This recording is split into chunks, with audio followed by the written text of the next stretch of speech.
Good evening students, कैसे हैं आप सब। अब देखिए, हमने ये चैप्टर स्टार्ट किया था ट्रेनिंग वाला, और ट्रेनिंग के मैं आपको मीनिंग बता चुकी थी एंड आई थिंक ऑब्जेक्टिव हो गए थे। उसके बाद देखिए नेक्स्ट टॉपिक हमारा जो बहुत इंपॉर्टेंट टॉपिक है इस चैप्टर में, वो आता है मैथड्स ऑफ ट्रेनिंग, कि ट्रेनिंग जो है वो किस तरीके से दी जाती है। तो देखिए there are two type of methods जिस तरीके से जो ट्रेनिंग प्रोवाइड की जाती है। एक तो ट्रेनिंग मैथड फॉर वर्कर्स है ना, और एक होता है training method for managerial executives. तो आज हम वर्कर्स के बारे में पढ़ेंगे कि वर्कर को किस तरह से ट्रेन किया जाता है। तो ये 7 मैथड्स हैं जो जिसके द्वारा वर्कर्स को जो है वो ट्रेनिंग दी जाती है। सबसे पहला है ट्रेनिंग मैथड फॉर वर्कर्स में ऑन द जॉब ट्रेनिंग। कि आपने सुना भी होगा कि जब भी कोई नया एम्प्लॉय कंपनी के अंदर लगाया जाता है तो उसको जो है वो एक्सपीरियंस्ड जो वर्कर्स हैं उनके साथ छोड़ दिया जाता है काम करने के लिए। जैसे सीनियर एंड जूनियर होते हैं तो उनको कहा जाता है कि इनको आप काम सिखाइए। तो इस ट्रेनिंग का जो मेन पर्पस है, बहुत ओल्डेस्ट और बहुत प्रेवलेंट मेथड है ये। इसका मेन पर्पस यही होता है कि जो भी पर्सन काम करने के लिए आया है वो एटमॉस्फेयर से अवेयर नहीं है, उसको ये नहीं पता how to do the work. तो जो उसका सीनियर पर्सन है, जो स्किल्ड वर्कर्स हैं, जो सुपरवाइज़र्स हैं या उनके साथ जो उनके कलीग्स हैं, उनको ये कहा जाता है कि आप इनको करेक्ट मेथड बताइए कि how to do the work.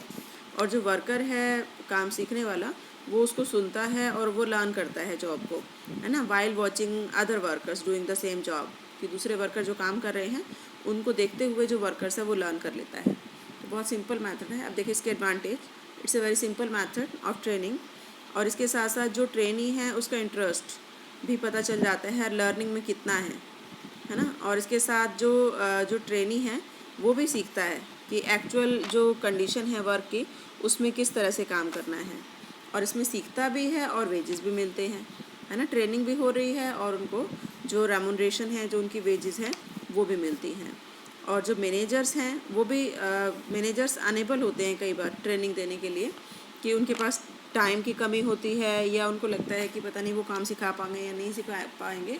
तो वो उसी एटमॉस्फेयर में रहकर जहाँ पर कि काम हो रहा है, तो जब वो प्रैक्टिकल देखते हैं कि काम किस तरीके से हो रहा है तो वो जल्दी सीखते हैं, है ना। और लेकिन जो ऑर्गेनाइजेशन है where different kind of work are done, वहाँ पर इस तरह की जो ट्रेनिंग है वो पॉसिबल नहीं है। एक ही तरह का काम हो रहा है वहाँ तो ट्रेनिंग दी जा सकती है, लेकिन हर पर्सन अपने काम में बिजी है, किसी के पास टाइम नहीं है, तो फिर दिक्कत हो जाती है ना। तो इसलिए जो ये मेथड है ये वहाँ सूटेबल है जहाँ पर कि जो वर्कर्स हैं वो एक दूसरे को कोऑपरेट करते हैं, वो एक दूसरे को सिखाने में इंटरेस्टेड होते हैं। आप देखिए इसका डिसएडवांटेज क्या है कि जो वर्क की प्रोग्रेस है उसमें बाधाएं आती हैं। ऑब्वियसली जो वर्क है वो स्लोली होगा। अगर कोई पर्सन काम कर भी रहा है और सिखा भी रहा है तो वो स्लोली करेगा, और अगर वो खुद से कर रहा है, किसी को कुछ बता नहीं रहा, तो उसका काम जो है वो फास्ट होगा। और because training is not well planned, वो वेल प्लान नहीं होती, है ना। तो जो ट्रेनिंग है उसको सीखने में बहुत टाइम लग जाता है। और वेजेस भी पे की जा रही हैं, तो वेजेस उसको जो दी जाएंगी वो उसके काम से ज़्यादा दी जाएंगी। इसी तरीके से जो सुपरवाइज़र है या जो ट्रेनर है does not get any extra remuneration, है ना। जो ट्रेनिंग देने वाला है उसको कुछ एक्स्ट्रा नहीं मिल रहा। तो ये जो मेथड है ये बहुत ओल्डेस्ट मेथड कह सकते हैं, लेकिन प्रेवलेंट है कंपनीज़ में। मोस्टली कंपनीज़ में इनिशियल स्टेज पर इसी तरीके से ट्रेनिंग दी जाती है जहाँ पर ज़्यादा कोई टेक्निकल नॉलेज की रिक्वायरमेंट नहीं होती। उसके बाद देखो नेक्स्ट आता है वेस्टिबल ट्रेनिंग। इसमें क्या होता है कि जो ट्रेनिंग दी जाती है वो एक स्पेशल ट्रेनिंग सेंटर पर दी जाती है जिसको हम कहते हैं वेस्टिबल ट्रेनिंग। इस ट्रेनिंग में एक फैक्ट्री लाइक एटमॉस्फेयर क्रिएट कर दिया जाता है, यानी कि जो वर्किंग कंडीशन है ट्रेनिंग सेंटर की वो ऐसी बना दी जाती हैं जैसे फैक्ट्री की कंडीशंस होती हैं। फैक्ट्री का एटमॉस्फेयर क्रिएट किया जाता है और ट्रेनिंग प्रोवाइड की जाती है टू द वर्कर्स, कि उसमें उनको बताया जाता है how to do the work in well organised programme, कि किस तरीके से उनको काम करना है ना। और उनको एक्सपीरियंस्ड और स्किल्ड ट्रेनर के द्वारा जो है वो ट्रेनिंग दी जाती है। बट इसका जो वेन्यू है सेंटर का, ट्रेनिंग सेंटर का, वो फैक्ट्री से काफ़ी दूर होता है। तो इसमें यहाँ पर जो है वो अलग से जो ट्रेनी है, ट्रेनिंग लेने वाला, उस एम्प्लॉय को अलग से जाना पड़ता है।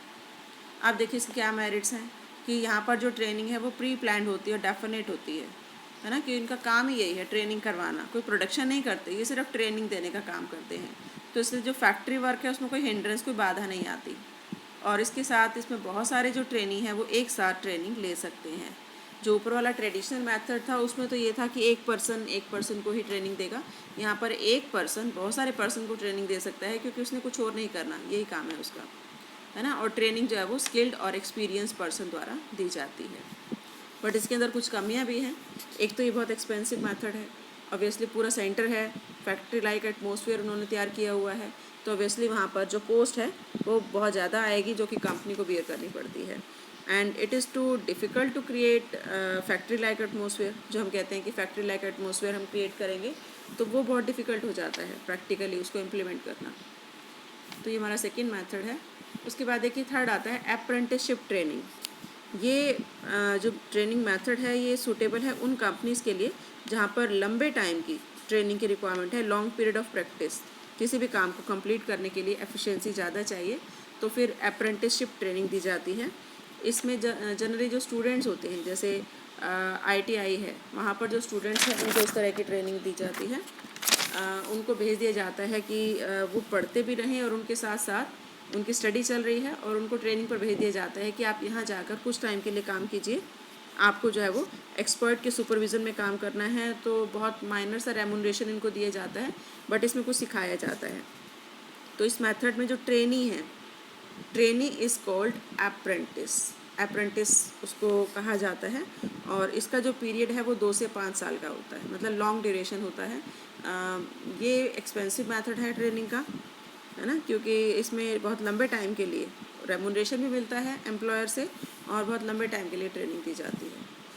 आप देखिए इसकी एडवांटेज है, क्योंकि लंबे टाइम का है तो फुल नॉलेज हो जाती है जॉब की, है ना। And training is imparted in a well plan manner according to predetermined plan, कि पहले से प्लान किया जाता है, और ट्रेनिंग को रेमुनरेशन भी मिलता है ना। उसके बाद देखो इसके डिसएडवांटेज की बहुत एक्सपेंसिव मेथड है, क्योंकि जो एम्प्लॉयर है वो सिखा भी रहा है और रेमुनरेशन भी दे रहा है ना। और ट्रेनिंग कंप्लीट होने के बाद भी ट्रेनी श्योर नहीं होता कि उसको प्लेसमेंट भी मिलेगी, है ना, क्योंकि वो 2-4 साल के लिए उसको लगा दिया जाता है अप्रेंटिसशिप पे, जिसमें उनको सैलरी पैकेज भी कम दिया जाता है, और उसके बाद हो सकता है कि उनको हटा दिया जाए। तो ये थर्ड मेथड था। उसके बाद देखो नेक्स्ट आता है ट्रेनिंग बाय एक्सपीरियंस्ड वर्कमैन। इस मेथड में जो एक्सपीरियंस्ड वर्कर्स होते हैं उनको ही कहा जाता है कि आप जो है वो ट्रेनिंग प्रोवाइड कीजिए। तो इसमें कुछ अलग से नहीं दी जाती, फैक्ट्री के अंदर ही इस तरह की जो ट्रेनिंग होती है वो वहाँ पर रिक्वायरमेंट होती है जहाँ पर एक्सपीरियंस्ड वर्कर्स होते हैं, और एक्सपीरियंस्ड वर्कर के हाथ में होता है ट्रेनिंग प्रोवाइड करना, है ना। तो it is also suitable for those organisation having series of job and work proceed in a well plan manner, कि जहाँ पर जो काम है वो कई प्रोसेस में बटा हुआ है, कई स्टेप्स में बटा हुआ है, और वेल प्लान्ड ऑर्डर में वो काम होता है। तो जो एक्सपीरियंस्ड वर्कर हैं वही ट्रेनिंग प्रोवाइड करते हैं। उसके बाद देखो नेक्स्ट ट्रेनिंग बाय सुपरवाइज़र्स, कि जनरली जैसे हमारा फर्स्ट मेथड था उसी तरीके से यहाँ पर जो सुपरवाइज़र हैं उनको ही कह दिया जाता है कि जो भी वर्कर उनके अंडर आएगा आप उनको जो है वो ट्रेन कर देना, उनको काम सिखा देना।